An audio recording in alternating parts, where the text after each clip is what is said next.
ये जीव तुम जब से तू भगवान से अलग हुआ तभी से तूने शरीर को अपना घर मान लिया। माया के वश होकर तूने अपने सच्चिदानंद स्वरूप को भुला दिया और इसी भ्रम के कारण तुझे दारुण दुख भोगने पड़े। तुझे बड़े ही कठिन जन्म मरण रूपी असहनीय दुख मिले। इस दुख सुख का तो सपने में भी लेस नहीं रहा। जिस मार्ग में अनेक संसारिक कष्ट और शोक भरे पड़े हैं तू उस पर हठपूर्वक बार बार चलता रहा। अनेक योनियों में भटकता बुढ़ा हुआ विपत्तियां से ही मर गया, पर अरे मूर्ख तूने इतने पर भी हरि को नहीं पहचाना। अरे मूढ़ विचार कर देख, श्री राम जी को छोड़कर किसने क्या नहीं शांति प्राप्त की है, क्या कहीं शांति प्राप्त की है।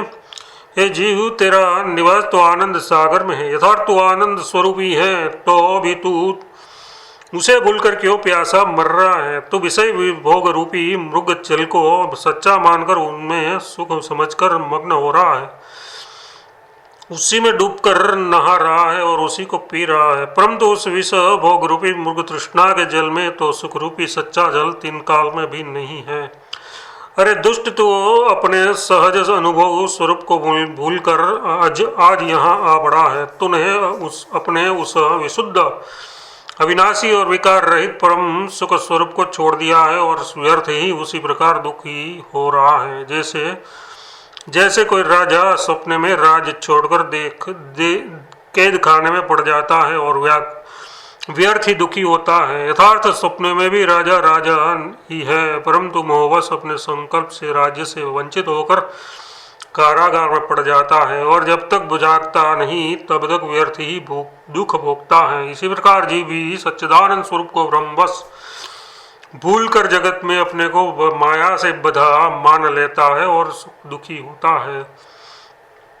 तूने स्वयं ही अज्ञान से अपनी कर्म रूपी रस्सी मजबूत कर ली और अपने ही हाथों से उसमें अविद्या की पक्की गांठ भी लगा दी। इसी से भागे तो परतंत्र पड़ा हुआ है और इसी का फल आगे गर्भ में रहने का दुख भोग होगा। संसार में जो अनेक कलेशों के समूह है उन्हें वही जानता है जो माता के पेट में पड़े हैं। गर्भ में सिर तो नीचे और पैर ऊपर रहते हैं। इस भयानक संकट के समय कोई बात भी नहीं पूछता। रक्त मल मूत्र विष्ठा कीड़े और कीच से घेरा हुआ गर्भ में सोता है। कोमल शरीर में जब बड़ी भारी वेदना होती है तब सिर धुन धुन कर रोता है। इस प्रकार जहाँ तुझे तेरे कर्मजाल में घेर लिया था और उसके कारण तू दुख पाता था, श्री हरि ने वहाँ भी तेरा साथ नहीं छोड़ा। गर्भ में प्रभु ने नाना प्रकार से तेरा पालन पोषण किया और फिर परम कृपालु स्वामी ने तुझे वही ज्ञान भी दिया।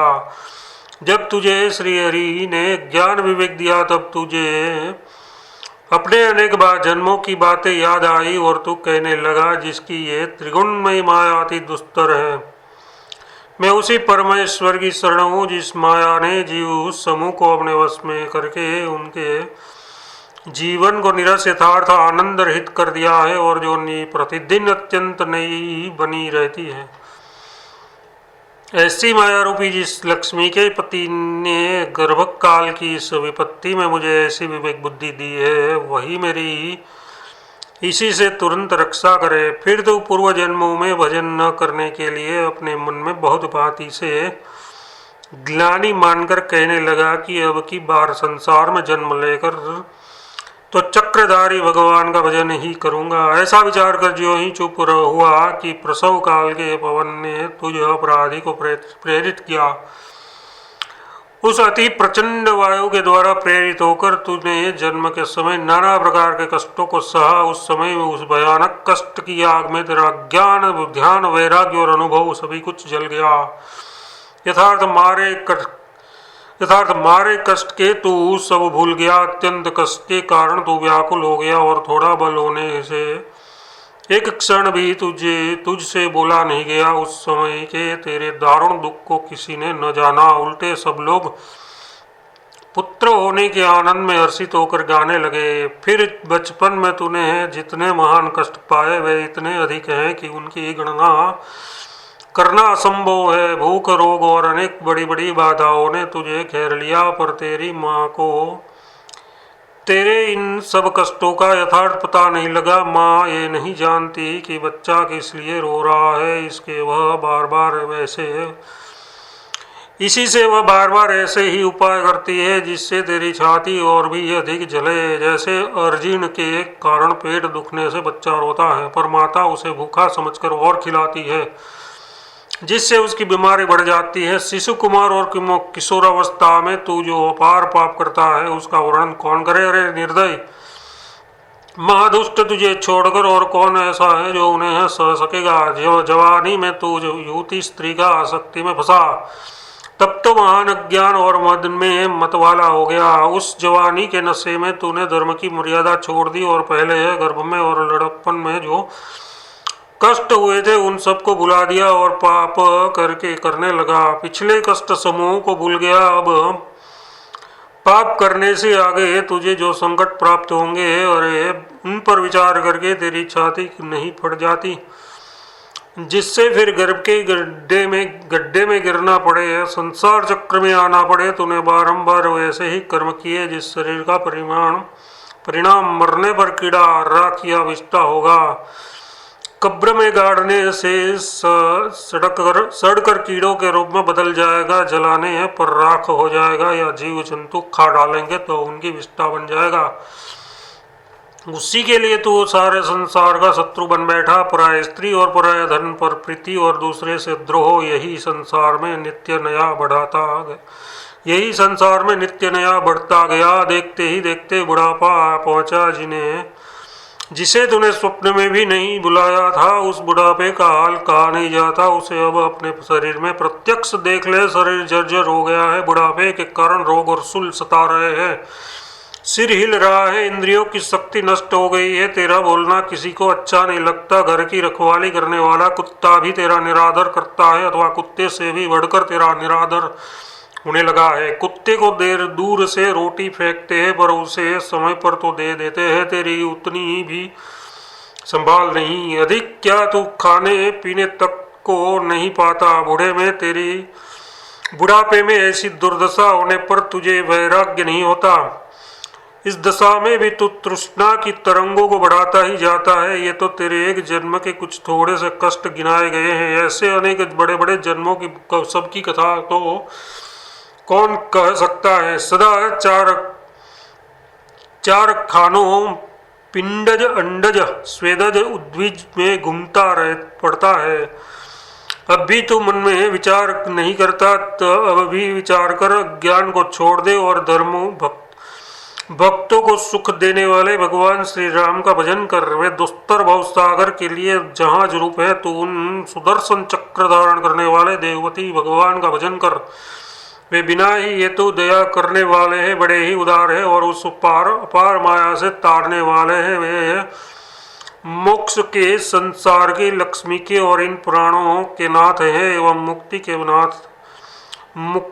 के कारण है। श्री रघुनाथ जी की भक्ति सुलभ और सुखदायी है। वह संसार के तीनों ताप, शोक और भय को हरने वाली है, किंतु यह भक्ति संसार के बिना प्राप्त नहीं होती और सत्संग के बिना प्राप्त नहीं होती। और संत तभी मिलते हैं जब रघुनाथ जी कृपा करते हैं। जब दीन दयालु रघुनाथ जी कृपा करते हैं तब संत समागम होता है। जिन संतों के दर्शन, स्पर्श और सत्संग से पाप समूल नष्ट हो जाते हैं, जिनके मिलने से सुख दुख में समबुद्धि हो जाती है, अमानिता आदि अनेक सद्गुण प्रकट हो जाते हैं तथा भली भांति परमात्मा का बोध हो जाने के कारण मद मोह लोभ शोक क्रोध आदि सहज ही दूर हो जाते हैं। ऐसे साधु का सेवन करने से द्वैत का भय भाग जाता है। सर्वत्र परमात्मा बुद्धि हो जाने से वह निर्भय हो जाता है। श्री रघुनाथ जी के चरणों में ध्यान लग जाता है। शरीर से उत्पन्न हुए सब विकार छूट जाते हैं और तब अपने स्वरूप में, आत्मस्वरूप में प्रेम होता है। जिसका अपने स्वरूप में अनुराग हो जाता है, अर्थात जो आत्मस्वरूप को प्राप्त हो जाता है, उसकी दशा संसार में कुछ विलक्षण ही हो जाती है। संतोष, समता, शांति और मन इंद्रियों का निग्रह उसके स्वाभाविक हो जाते हैं। फिर वह अपने को देहधारी नहीं मानता, अर्थात उसका देहात्म बोध चला जाता है। वह विशुद्ध संसार रोग रहित और एक रस परमात्म स्वरूप में नित्य स्थित हो जाता है, फिर उसे हर्ष शोक नहीं व्यापता। जिसकी ऐसी नित्य स्थिति हो गई वह तीनों लोकों को पवित्र करने वाला होता है। जो मनुष्य इस मार्ग पर मन लगाकर चलता है भगवान उनकी सहायता क्यों न करेंगे। ये जो मार्ग वेद और संतों ने दिखा दिया है उस पर चलने से सभी प्रकार के सुखों की प्राप्ति होगी। इस मार्ग पर चलने वाले साधक संसारिक विषयों से सुख की आशा को त्याग कर भगवत कृपा से नित्य अद्वैत ब्रह्म के सुख को प्राप्त करता है। यूँ तो करोड़ों बातें हैं, उन्हें कौन कहता फिरे, परंतु जहाँ तक द्वैत दिखलाई भी देता है वहाँ तक सपने में भी सच्चा सुख नहीं मिल सकता। सच्चा सुख अद्वैत ब्रह्म स्वरूप में स्थित होने में ही है। इसी को संसार सागर से पार होना कहते हैं। परंतु ब्राह्मण देवता गुरु हरि और संतों की कृपा के बिना कोई संसार सागर का पार नहीं पा सकता। ये समझकर तुलसीदास भी संसार के भय को दूर करने वाले लक्ष्मीपति भगवान के गुण गाता है।